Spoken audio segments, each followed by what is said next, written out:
Armstrong கொலை வழக்கில் நீதி வேண்டும் என்பதற்காக பெரம்பூர் தொகுதியில் போட்டியிடுவதாக பாமக வேட்பாளர் திலகபாமா தெரிவித்துள்ளார்.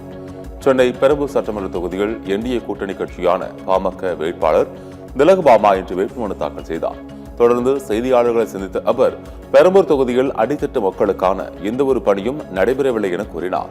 பகுஜன் சமாஜ் கட்சியின் மாநில தலைவராக இருந்த ஆம்ஸ்ட்ராங் கொலைக்கு நீதி கிடைக்க வேண்டும் என்ற நோக்கில் இந்த தொகுதியில் போட்டியிடுவதாகவும் அவர் தெரிவித்தார். இங்க இருக்கிற திமுக 2 பீரியட் இருந்திருக்காங்க. இது வந்து மக்களுக்கான அடித்தட்டு மக்களுக்கான இந்த பகுதியில் அவர்களுக்கான எந்த பணிகளும் நிறைவேற்றப்படவில்லை. சமூக நீதி இங்கு இல்லவே இல்லை. பெண்களுக்கு எதிரான நீதி இல்லவே இல்லை.